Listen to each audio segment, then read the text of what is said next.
lovely Wildheart, it's Lisa here. Welcome back to another episode of the Wildheart Diaries. It is 4:30 in the afternoon and I am walking back from the shops. This is where you always find me, isn't it, when I check in with you. I've decided to give myself a long walk and I'm walking along the river, and I've got very heavy shopping bags, so I apologise in advance for the deep breathing if you're listening through your earbuds. This is not an X-rated version of the podcast. Are you all right? How's life treating you? I have just been to treat myself to some aloe vera, some Gaviscon and some probiotics for my tummy, because I have been for a whole week now getting some very nasty heartburn and indigestion. And I looked it up. I kind of knew what it was, but emotionally it's gripping fear, and it's my inner child having a shit fit and saying, what's going on? Why are we doing it differently? Please help, please help. And this is what happens when you go through the change process, and this is what people don't realise. When you go through the change process, you will get to a point in it where your inner child has a shit fit. That's why we fall off the wagon when we go on diets. And that's why when we're trying to implement something new, it all starts out positive and great, and then the inner child has a paddy. And she's saying, oh my God, what are you doing? This is not what I know. This is not what I know. Help, help. And you can actually feel like you're dying. And that may sound really melodramatic, but it's true. When you are letting go of an old version of yourself, you have to let what is familiar fall away.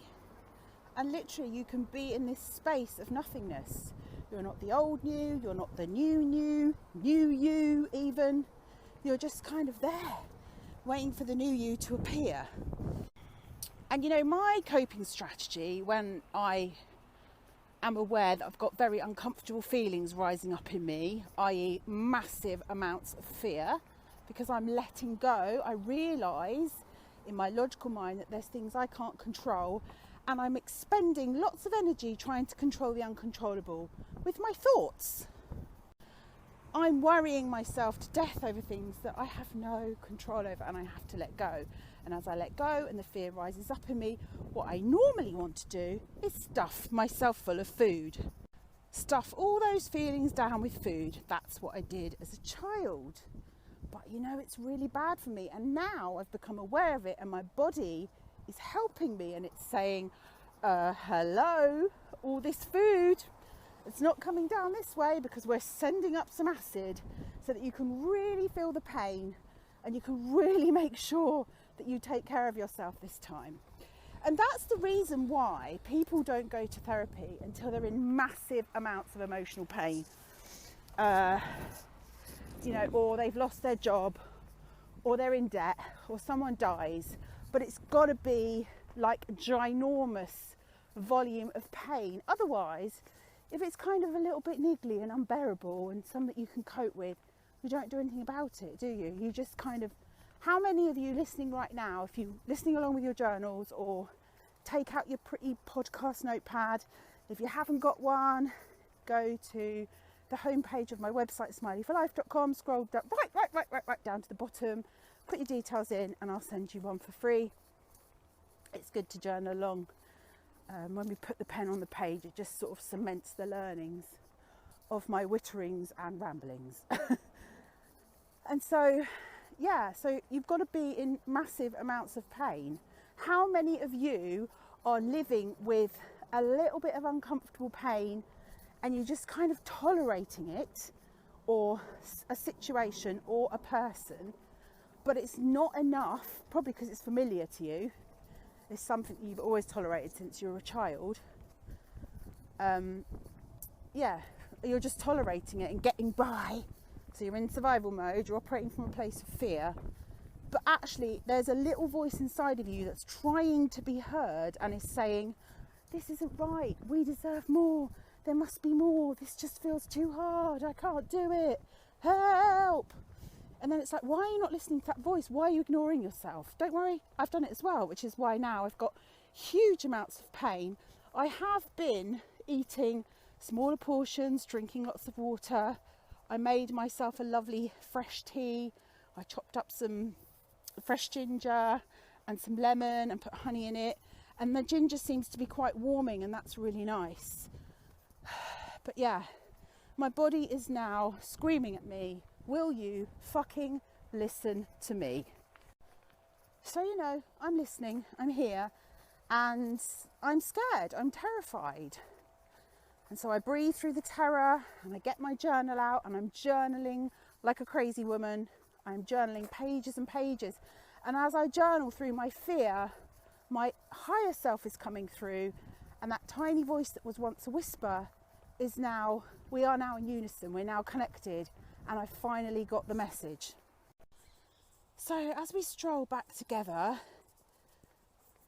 turn over a fresh page in your journal and write down something that really, really triggers you, or something that's triggered you recently.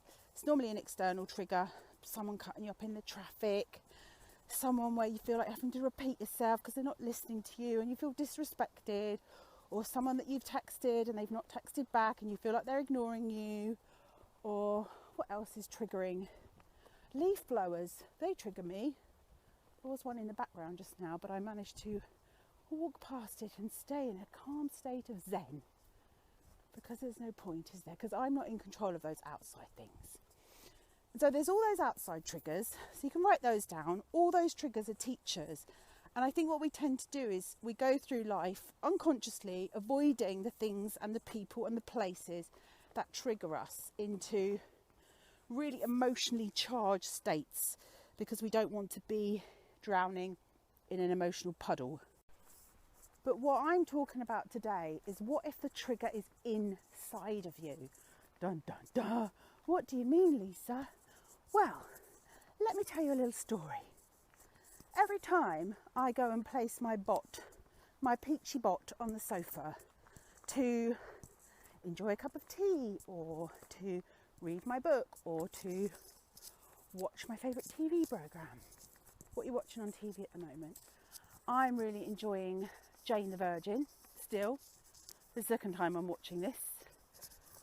I'm also really enjoying Murder, She Wrote. That is an old comfort classic. These are things I like to watch. I'm not entirely sure they're good for me. Although all of those stories have happy endings. So good overcomes bad, which I think is why I like them. And it gives me a sense that all is right with the world, and 90% of the world is made up of good people, helpful people, kind-hearted, generous people, and 10% is made up of dickheads, sociopaths, narcissists, tricky customers, you know the ones.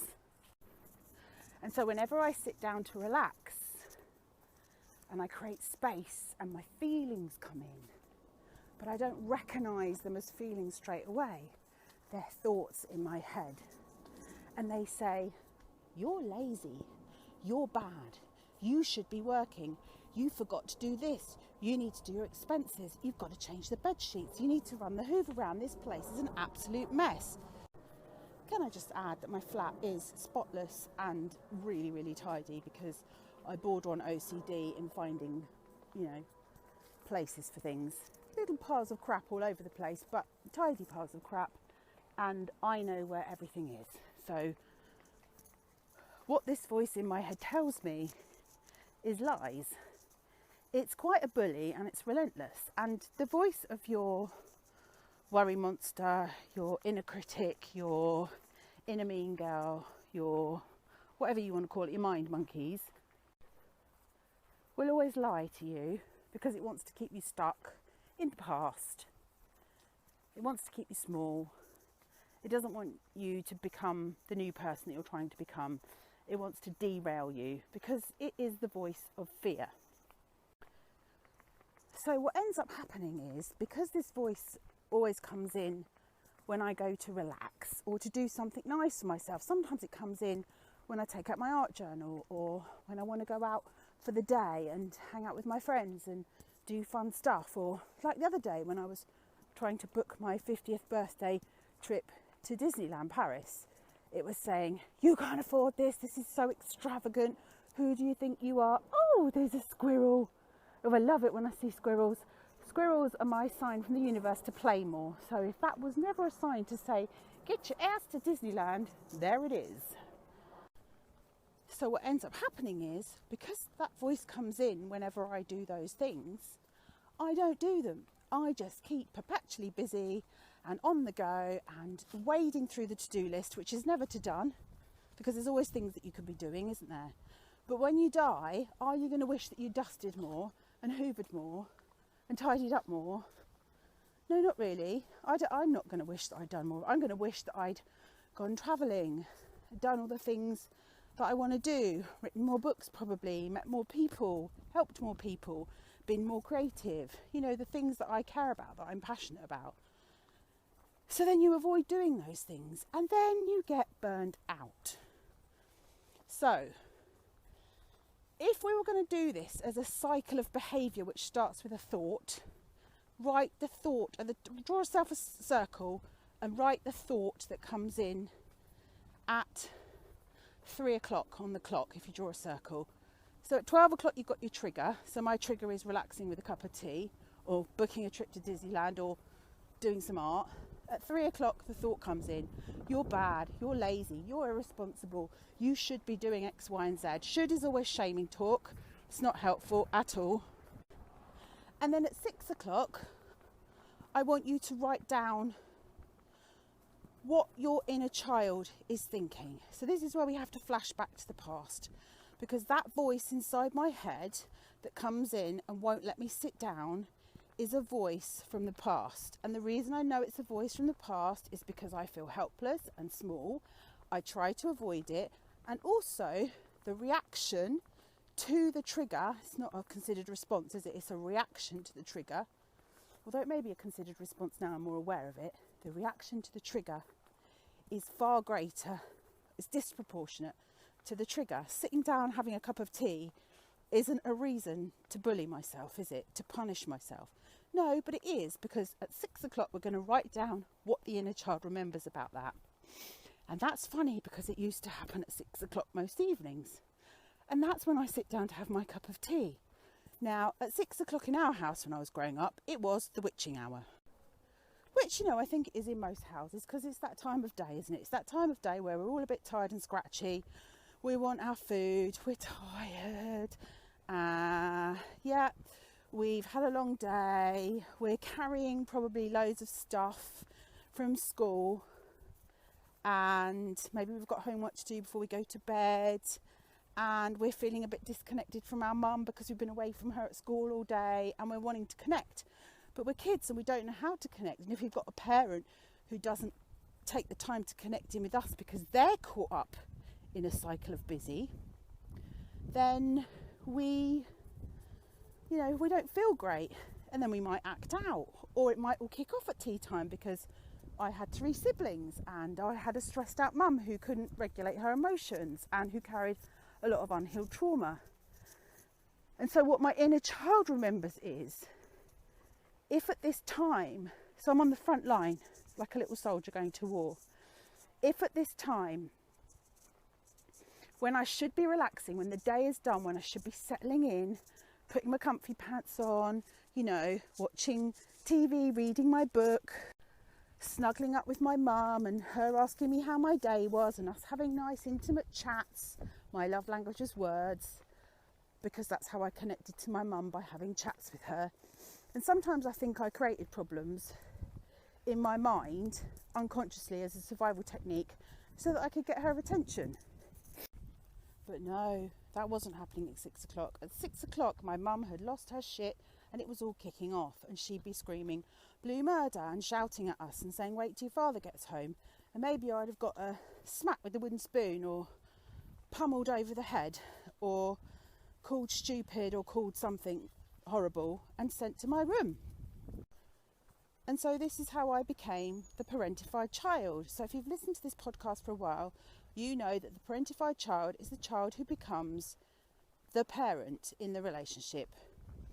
the parent, the actual parent, is acting out, is emotionally immature, is unable to regulate their emotions, is unable to assert their authority, is unable to stay balanced and centered. So the child, usually the most sensitive child that can pick up on the tension in the room, will make it their job to emotionally caretake the parent and keep them happy. In their mind, they think, if I am a good girl and I help and I do all these things, then I make mummy happy and then she doesn't lose her shit. The thing is, I wasn't in control of that, and my mum still lost her shit. So then I started telling myself the story of, oh, I'm not being good enough. So then I was getting it wrong and I was full of shame. So can you see how that all spirals?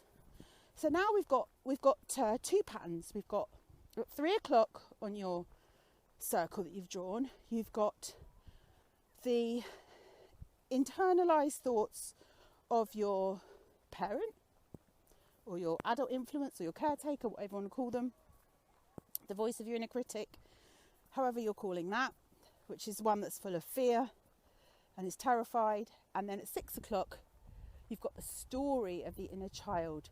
The inner child needs to tell their story. Their inner child needs to be heard so that the inner child can heal, because that part of me was invisible and was never seen. I was never seen for trying. I was never seen for trying to make my mum happy. That's why I wrote the book Stuck Between Two Worlds. I was just seen as a problem, because inevitably I would have feelings, I would get angry, I would be stressed, I would act out, and then I would get punished and sent to my room. So you need to deal with both of those things. And the reason why we're writing them around in a circle is because I want you to see how you can how that feeds in to the whole thing. Because then you've got the next part of the circle, which is how are you going to deal with those feelings? Well, 9 o'clock is, what are my behaviours? What are my coping strategies? Which I've told you. Mine are, let's go and eat 2 boxes of Jaffa cakes, always a double box because that does the job good and proper. Let's get on our phone and scroll through loads of crap on Tinternet. Well, it used to be Instagram, but I've stopped that now. But these are old habits, so I'm just going back to the old version of me. And this is the old version of me that I'm trying to change. And this is why all of the acid is coming up from my tummy, because my inner child is going, what are you doing? You're not doing the normal things that we always used to do. You're not making mummy happy. You are going to get hurt. You're going to get hurt, and then your sisters are going to get hurt, and then your dad's going to come home. He's going to be disappointed with you, and it's all going to kick off, and you're going to end up alone in your room again, feeling like a piece of shit. So that what I've just talked you through is basic, what we call cognitive behavioural therapy. So it works on the premise that thoughts create feelings and feelings create behaviours, right? So we've got our trigger at 12 o'clock. I want to sit down with a cup of tea and relax. We've got the inner critic, or the voice of the internalised parent, coming in at 3 o'clock, which that's a sign. That is a sign that your inner child is activated. At 6 o'clock, you've got the story of the inner child, which is not always remembered in your mind. It's a felt sense in the body, because trauma, and what I've just described to you, was traumatic. And the reason it was traumatic, and you know, in every house, 6 o'clock is probably purgatory for most parents. But the reason why it was traumatic is because it happened to me every day, and there was no one to help me, and no one recognised my plight. There weren't any adults around, any strong, responsible adults to help me through that. They just blamed me and punished me and put me in a room. And then there is your 9 o'clock, all the way back round to the clock, which says, what do I do to act out and deal with all of those uncomfortable feelings that have come up? And this is why we draw them out, to bring them into our awareness, because we're probably behaving from the unconscious. And then when we look at the circle, or the cycle of events, where can you break the chain? Where can you break the chain? Well, there's 2 places you can break it, right? And then I'm going to bring in a third element that's going to help you, right? So the first place that you can break it is when you start thinking those horrible thoughts and you start beating yourself up. And this is what we do at Journaling Your Jammies, and this is what we do in my 30-day journaling experience. We write down all of the horrible thoughts. There goes a cyclist. We write down all of the horrible thoughts. We write them all out. We just purge them from our heads. And then we read them through and we look at them and we think, what a load of old rubbish. None of that's true. Whose voice is that? Who's that talking to me? Oh, that's that horrible teacher at school. Oh, that's my granddad. He always used to lose his temper about that. Oh, that's our next door neighbour. He was a right grumpy old bastard. Or, oh, that's my mum losing her shit at tea time. So we write them all out and we purge them. And that is the voice of, you know, that's the voice that runs on a ticker tape in our head all day long. I don't know what yours is like. Mine's a lot calmer nowadays, but it used to be a relentless bully, and it never, ever gave me a minute to sit down and rest. And then that became a habit, didn't it? That became a habit because my inner child was like, don't play, don't have fun, don't sit down and have a rest after your busy day, because look at mum, she's always on the go, she can't cope and she's so busy. You need to help her with that. It's not safe for you to sit down and rest. And actually, you know, that sounds ridiculous, but my inner child also has evidence that was true. Because I can remember days in the summer holidays of sitting down, watching Why Don't You or Knight Rider or something on the TV, and my mum would be hoovering and heavy breathing and, you know, making passive aggressive digs to say, hey, look at me, I'm doing all the work and no one's helping me, in a bit of a martyrish way. But that was her inner child acting out and saying, I'm doing all the things and no one's helping me. But she didn't use her voice. She would huff and puff and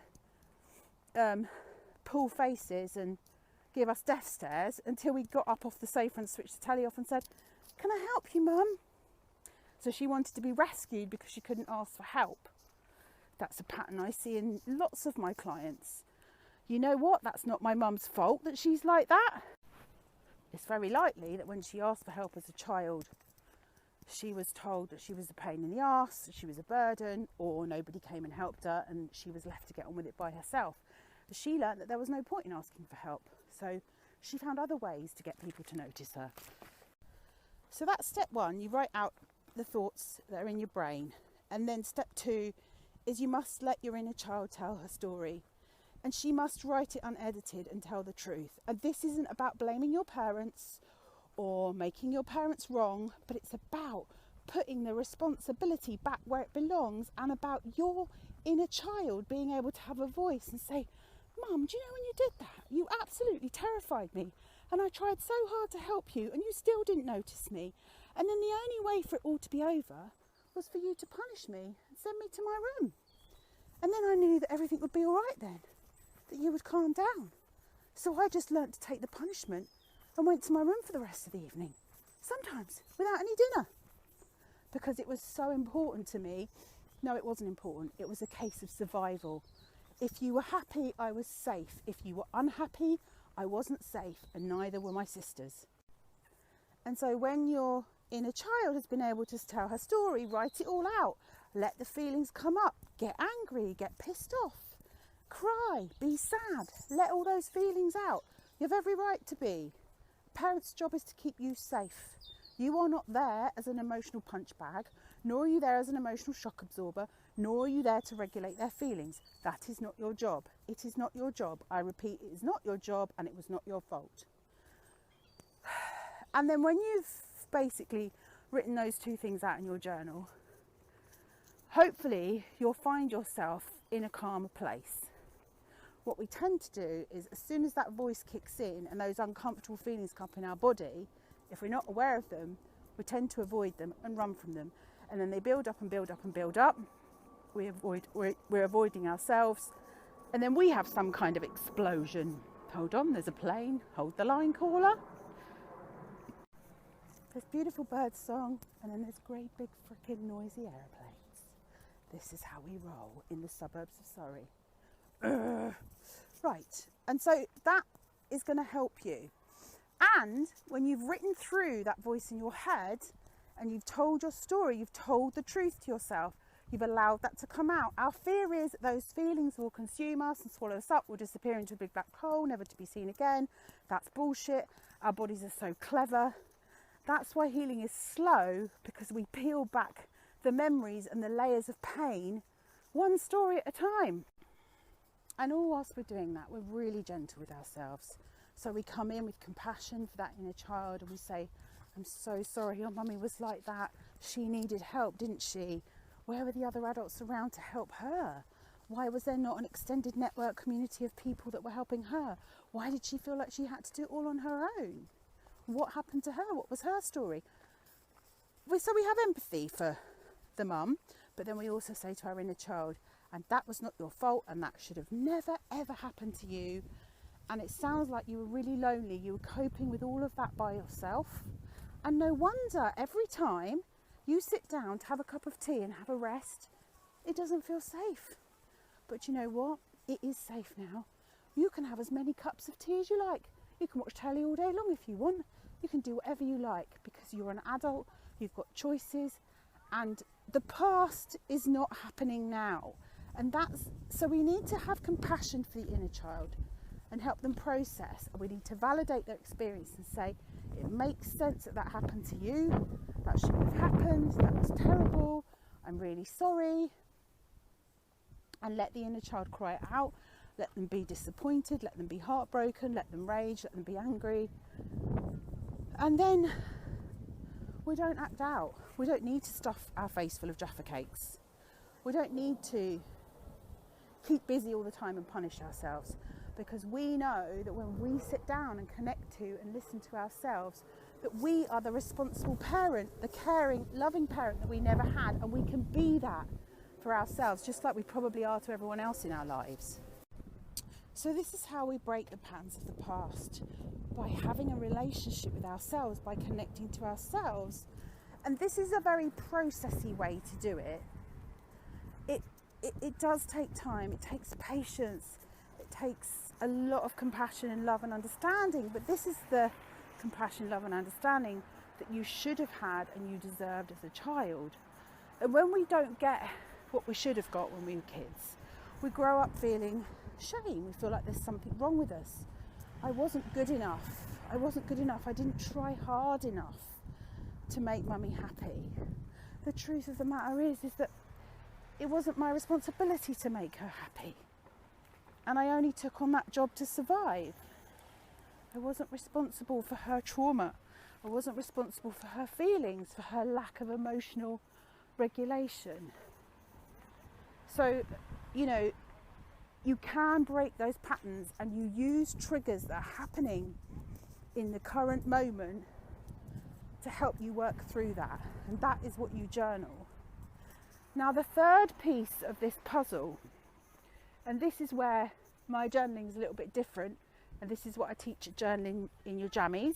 We meet on the last Wednesday of the month if you'd like to come along and get started with this process. We use oracle cards to connect into our higher self, or our intuition. Our higher self and our intuition is the voice that wants the best for us. It also is the voice that helps us trust ourselves. The language of our higher self, or our intuition, speaks to us through symbols and colours and objects and signs. And that is why I use the cards to do it. So when you've worked through your angst, so you've worked through the mind monkeys, you've gone into the body and you've worked through the story of the inner child, and you've soothed the inner child, then you pull out an oracle card, which gives you a positive message, and it helps you tune into your higher self. And then you come out of being in the problem, like sitting in the shit. Imagine that you're helicoptered out of it and you're looking down on it, and then you get a different perspective, which is the perspective that I've said to you, that it wasn't your fault. Your mum was like that. You didn't know that all mums are not like that. You didn't realise what was happening. You did your best to protect yourself and your siblings from being hurt and to keep everybody safe. And then that was a pattern that you developed as an adult. And so that's my kind of process for journaling, as a way to break your patterns. And your triggers will lead the way. And sometimes your triggers are not people and places and events outside of you. Very often they are thoughts and feelings that live inside of you. Now, I've got something exciting to share with you today. I am potentially thinking of doing another round of You Got the Love, my 30-day journal experience, because it's been requested. So a lovely Wildheart texted me at the weekend and said, when are you doing that again? Because it was so good. And I've fallen off the wagon with my journaling, and I could really do with doing it again. And I said, but you've got the course. Why don't you just start from day one and do it yourself? No, I want to be in the energy of the group. So I was thinking, what does the energy of the group give you? And what the energy of the group gives you is that camaraderie, that connection, that motivation, that validation. You feel seen and understood because other people are working through the same shit as you are. You're not dealing with it on your own like you had to when you were a kid. So if we can get enough people together, because we need to make it worth our while, we need to bring a group of people together that are all in the same place, that want the same thing, that want the change, that are ready to break their patterns and look at themselves in a different way, then please get in touch and let me know, and I will keep a list of names. And when we've got enough people, I need to know by the end of October, because I want to start on the 1st of November and we'll run through the 30 days together. So let me know, email me lisa@smileyforlife.com. This is a shout out to all of those people who are ready to break their patterns and stop getting caught up in their own stuff, and are determined and want to live a different way, want to live a more peaceful life. Because it's so hard when the past keeps coming up in the present. You're carrying it around with you all the time. It's really freaking heavy. It's tiring, it's exhausting. It makes everything feel sludgy, like you're wading through peanut butter. So yes, let me know if you would like to get involved, and we'll run that again. And if we don't have enough people this time, we'll definitely run it again next year at some point. But this time of year can be difficult for people. You know, we have less daylight, and in the winter, even though it is a time to retreat and go within, again, that means being with the self. So that's the equivalent of me sitting down with a cup of tea, and that creates space for all that shit to come in. And I just want you to know that you're not alone with it, and there's a group of people out there that want to work through it with you. So we'll leave it there today, and until next time, stay wild, choose love. So much love to you. Bye for now.